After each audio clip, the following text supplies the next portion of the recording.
Howdy, this is Sailor the Piperman, Piper the Sailor Man, coming to you from here from Puerto Rico. We have a little tropical storm that just came through. Earl didn't do much, thank God.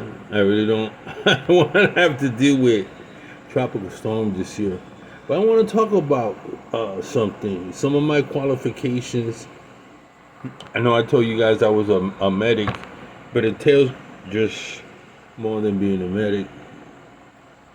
So I'm gonna go through briefly, not everything, because I had top secret clearance, and so there's some things that are still confidential. Here it goes. When I first got into the Navy, of course, I went to boot camp. Right after boot camp, took 2 weeks off. I went to Great Lakes. Went to see my parents. Went to San Diego. To Corpsman School, Balboa Hospital. After Balboa Hospital, I went to C school for maxillofacial reconstruction. Qualified, certified. If you do plastic, somebody gets face blown off. Maxillomandibular reconstruction, zygomatic reconstruction, plastic surgery. So much entails to that. Then I went to OR technician, operating room technician qualifications. Did that for a while. Then I was bored. I was bored with that, so that qualified me. Finished first in my class. It qualified for some more training.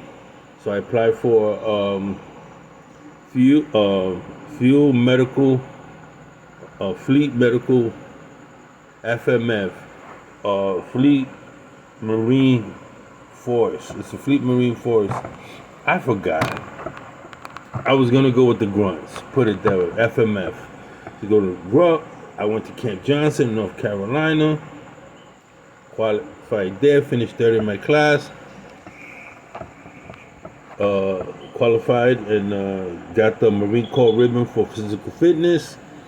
After that, qualified for second Recon Battalion, Med Battalion. I went for some additional training at Fort Gordon and Fort Bragg, jump school. Qualified with that. Went out to 29 Palms for some more qualifications. And I went to Army Advanced Infantry Training. And then I specialized at the time 9mm shotgun, M60, and tow missile. Then later on, when I was with the Navy, I went for when the red eye came out. I qualified to heat-seeking missile. I qualified for that. Then I got my top secret clearance. Was stationed in Oceanside. Bored to death. Then I was attached to the 5th Marines, Hawaiian Marines, Miramar Squadron. I spent time at 22, Ever 22 Air Wing. Became a crew chief. Then I shipped off to sea duty. I gave up my shore duty. Wanted to go to sea duty. So I got stationed on the LPH-11 USS New Orleans helicopter carrier.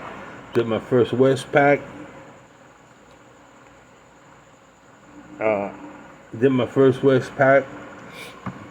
And then we were part of the operation to rescue the hostages in Iran. You know what happened with that? It was a disaster. I was on board on one of the choppers. I can't tell you exactly what happened, but it had to do with a lot of the abilities of the helicopters, and the logistics was wrong. The training communication between Delta Force and some other units was not compatible. I mean, and it was just not. We were just ready for inter-service training. So that was a fiasco. They sent us back to school. They sent me to interpreter school. Then I got attached to NATO. So I was North Atlantic overseas, in which I was privy to a lot of the going on between the higher generals. Then I was attached to one of the generals that all he did was use me to drive him around in the car. But a lot of things that I heard, a lot of things that I saw, between the brass, I was one of the very few persons that was allowed into the OCS clubs, officer candidate clubs, to be with the colonels and above. And they took a good liking to me, and I could have had NBC duty, but I would have to change my MOS. I went to Navy SEAL. The preliminary, I passed it. I finished that with a broken wrist, forearm. Broke my forearm, swam, did everything, and that really qualified me to go to Hell Week. And I would have to change my rating. I said no, I didn't want to change my rating, so I didn't go. But I was just to pass the physical portion of it. I was so happy with that. I said, freak it. I stayed with the grunts. I stayed with the Marines. They needed me at the time. There was a lot of people going in and out of the service. And then I did some serious time in Lebanon. Some serious time during the Reagan administration. Going down to Latin America, burning coca fields. Did the second West Pac, did an East Pac Mediterranean cruise, did a North Atlantic, a South Pacific cruise. You know, I was in various task force, constantly moving around, at the same time trying to keep my marriage together. Spent a lot of time abroad. Been to 200 countries. The one thing I can tell you that happened to me was a coordinated effort between the CIA, the group that I was in. It was a special ops operation, which we were supposed to go in, take out the target. I had to go to radio communication skill, get my scuba training. It was like half of my career was training. Half of it was training. It was more than just being a corpsman. You had to be weapons qualified, communications qualified. You had to be on point. You had to be a ready recall teams. Then the last before I got out, they offered me to go back and be part of station in Hawaii. I said no, and we had a fallout. I had a fallout with the chain of command. I requested captain's match because I felt it was unfair that when they needed somebody to go out, they would continually sending me out because I was the best qualified person. And at that time, I said no. They didn't like that. So I was bucking the chain of command. I went above captains. And I requested court-martial. I requested court-martial. I said that the command was abusive to me. They were prejudiced towards me. And the time away from my family was more than 2 years of training, active, and they wanted to keep sending me out there because I was the only one that was qualified. You had to qualify before you can go on any tour. Any Westpac. My qualification as a medic, triage, physical training was always up to par.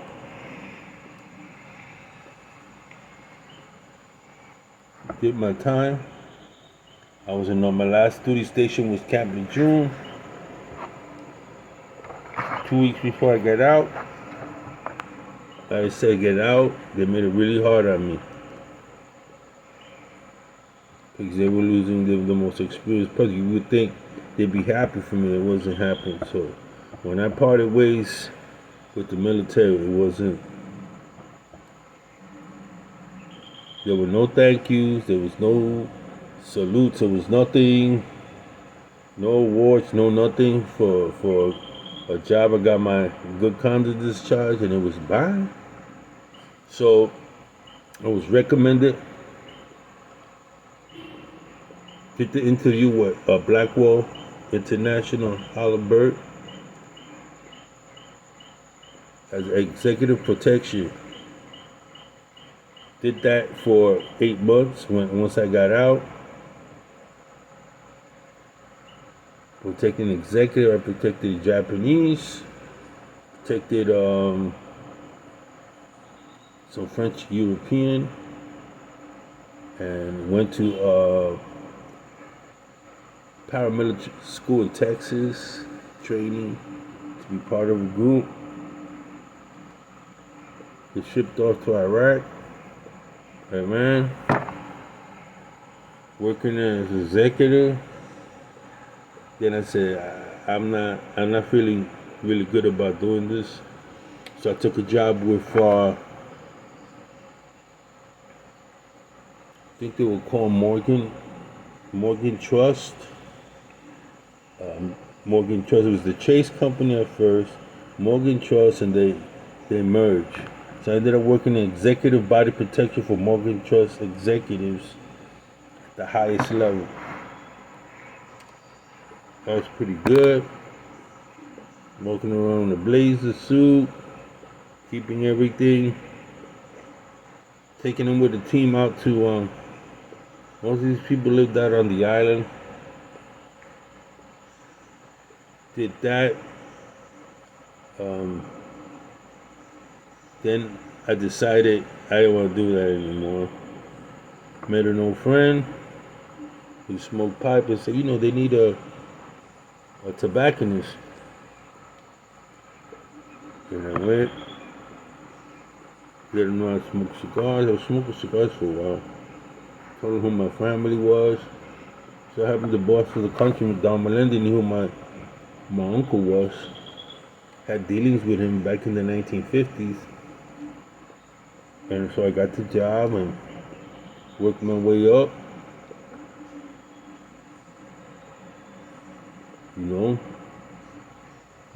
Till I became sales rep, cigar taster.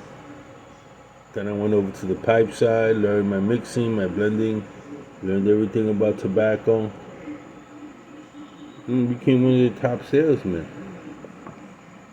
Caught a couple of private contracts with Danish companies, Bang, and another company that existed at the time. And after that, I retired. Said enough is enough. During all that time, certain agencies, federal agencies, tried to contact me. Wanted to contract me to be logistics, which meant to go out and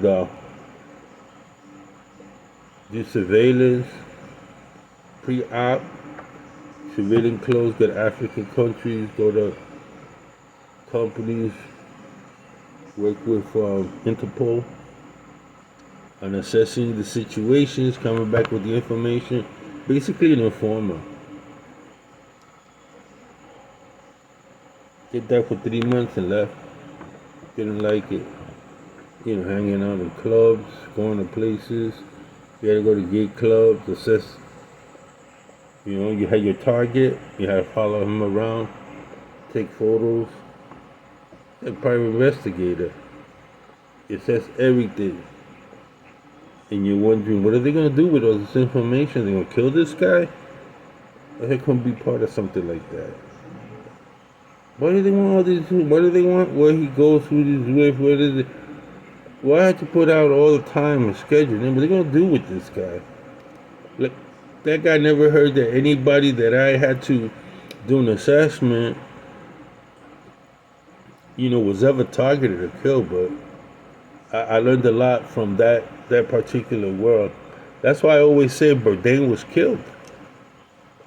Andy Bourdain was targeted and killed because he got involved in the porno trade, the children trade. He knew things. He worked for the CIA at one time. And the time he went to these countries, CIA was wanting him to gather information. He spoke to operatives and got himself killed. That's the story with Anthony Bourdain. I knew him very well. Met him often. And so that's what my life consists of. And in the process, after seeing how the world was, seeing situations, I narrowly escaped so many different life and death situations, I realized, somebody was watching over me. I was always patriotic. Whatever my country needed me to do, I would have done it. Would have done it. It was something that was, especially during the Reagan years, the Cold War.